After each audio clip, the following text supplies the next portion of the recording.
So welcome back, class. Because this is a velocity time graph, so I want to show you how to solve example 2. The title of our graph is going to be a graph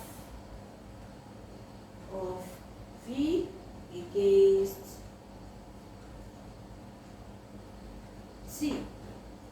So this simply means that when we draw our graph, let's go the y-axis and the x-axis. So this means that this V, anytime they tell you draw a graph of this against this, it means that first letter you are seeing is going to be on the y-axis, which is the vertical side, and this T is going to be on the x-axis, which is the horizontal side.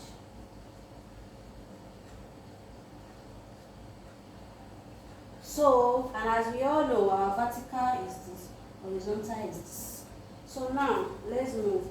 So a graph of V against T, our V is going to be here, our T will be here. So our V and our T. And our velocity, the unit is meter per seconds, and our time is in what? Seconds. This is our origin 0, where we'll be starting our graph from. So now let's go. A car starts from rest. A car starts from rest. That means the car has been resting, so it wants to start to move and accelerate uniformly from 0 meter per second. So it starts to accelerate from 0 meter per second. 0 meter per second, because this is the V line, which is a meter per, so 0 meter per second to 20 meter per second. So it starts to move from 0, it was going. Let's stop somewhere here. To 20 meter per second. So we'll trace it back. 20 meter per second. Just trace it anywhere on the graph. You can stop anywhere on the graph. So in 10 seconds. So remember I said you add the initial time to the new time. So now it moves at 20 meter per second to 10 seconds. Our initial time is 0.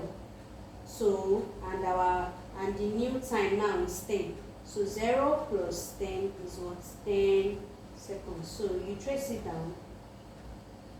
10 seconds. So the only time you can write the exact time given to you in the question is when you first start to draw the graph at the beginning.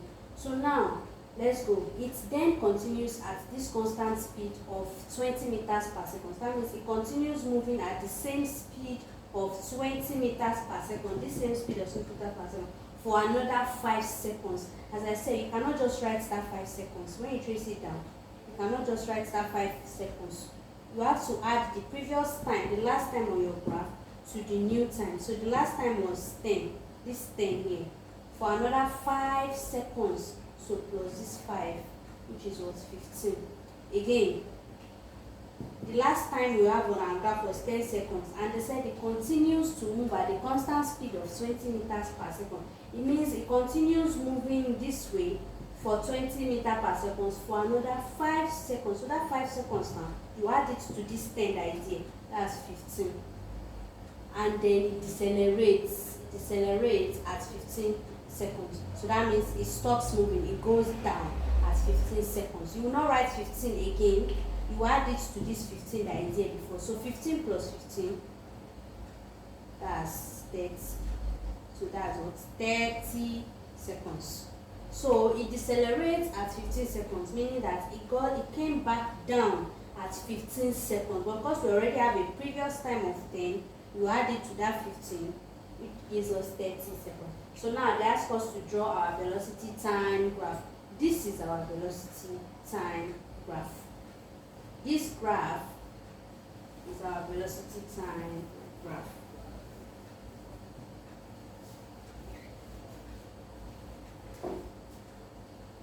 This is our velocity time graph. So now let's move on. The B says calculate the total distance traveled to B. Total distance traveled, which is, as I said, the total distance traveled. It means the total distance that was covered throughout the entire journey, the total distance that this car covered all through its journey. And then the shape, we will do that by looking at what kind of shape did our graph give us. And our graph gave us a shape like this. From here, from the origin 0, it moves to, okay, let's label our graph. I forgot, this is 0, A, B, C, D, E. So from our origin 0 to point A to B, down, and it came back. So it's 0, this goes down, this comes down again. This is A, B, C, D, E. So now, and this shape here is called a trapezium, as I have told you earlier, a trapezium.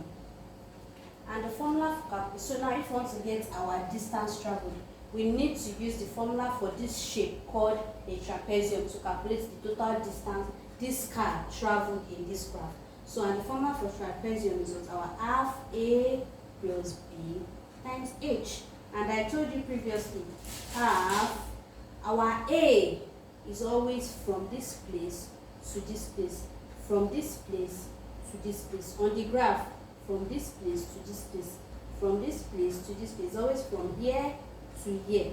This space is 10, this space is 15. So you will not just write it like that. This is 10, this is 15. So 15 minus 10, which is what, 5 seconds.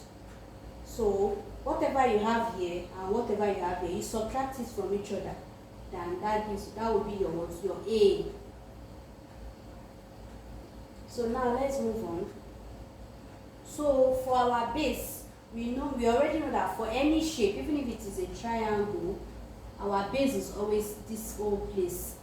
Our base is always this whole. Even if it is a square, our base is always this whole place. So now that we are having a trapezium, our base is going to be this whole place, this whole line here, this whole line on the graph, this whole line here.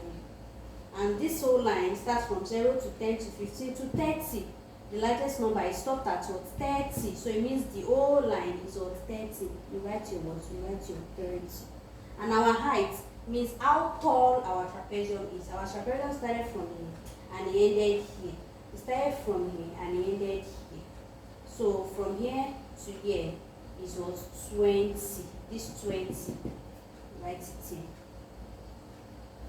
And I hope that is clear. Please, there is anyone that does not understand, please signify on the group chat. So that is half times 5 plus 30, 35 times what? Times 20.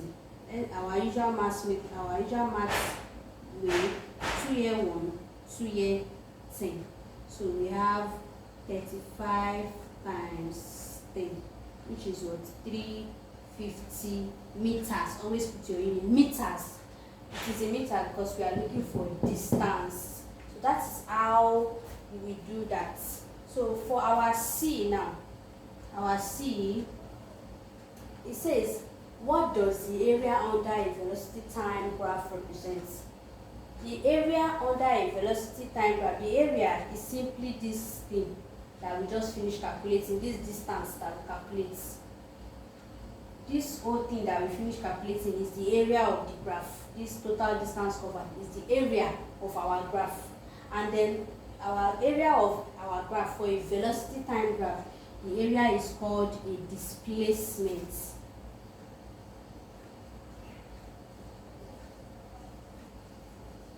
A displacement.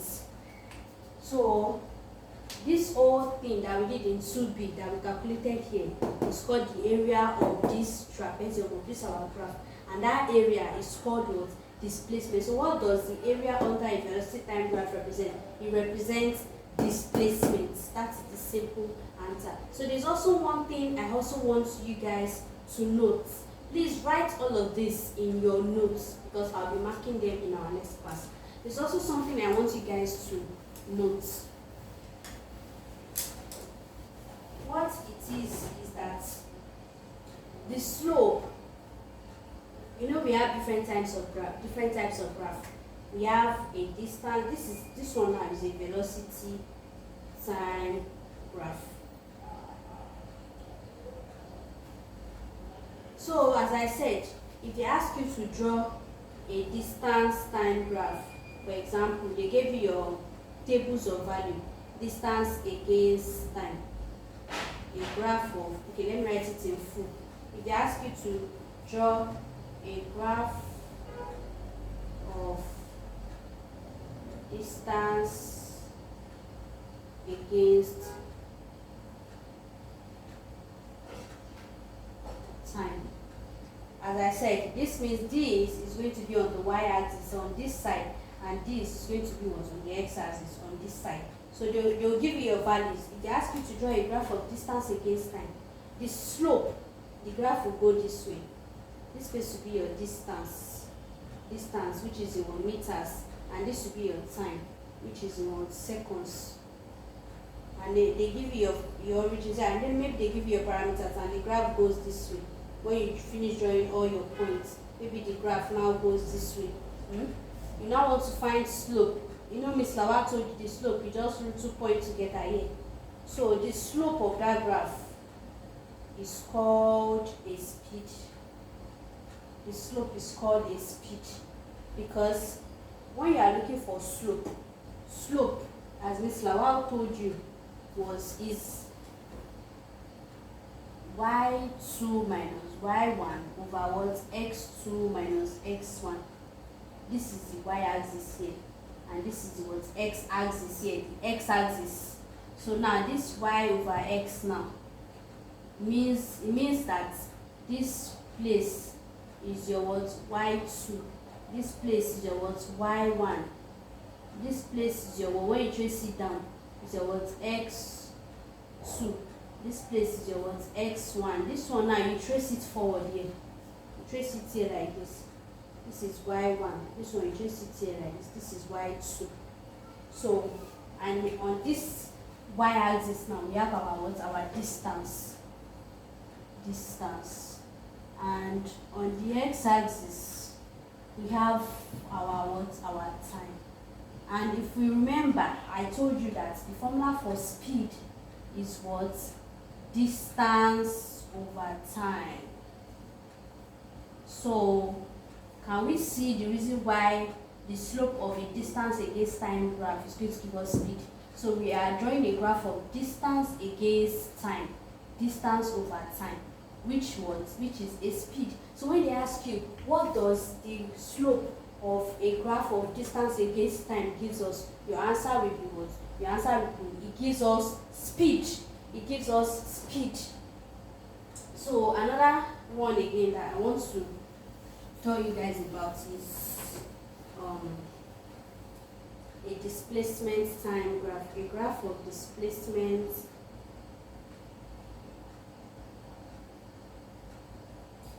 against time. So now a graph of displacement against time, y-axis, x-axis. This is displacement, and displacement unit is in what? Meters. Time unit is in what? Seconds. And let's say your origin 0, they gave you your points, you draw them. If then this will be your slope. This place is your t1, this is your t2. If you trace it here, this is your d1, and this is your d2. So now we want to sketch the slope of the distance time graph. Slope is what? D2 minus D1 over what? T2 minus T1. And this D is what? The displacement.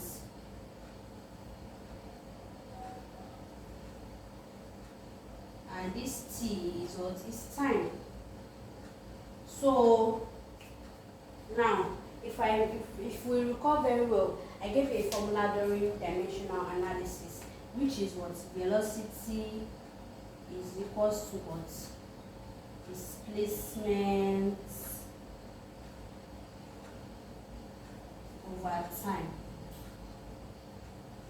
So this just means that the slope of the graph of displacement time graph is going to give you what?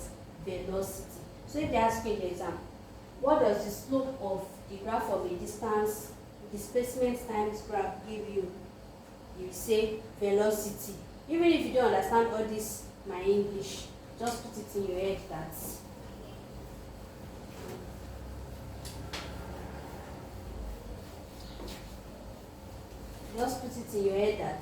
notes.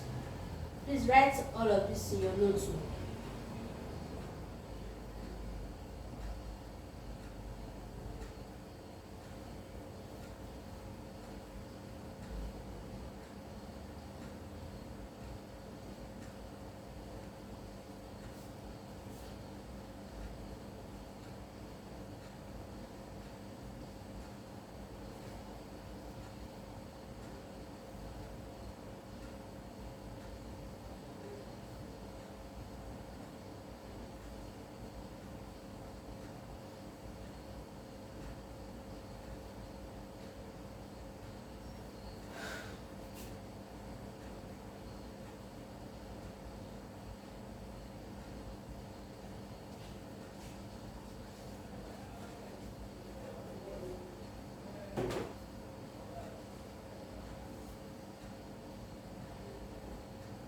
So the slope of a distance time graph gives speed, and the slope of a displacement time graph gives velocity. So that is all for today's class, and that is the end of the velocity time graph.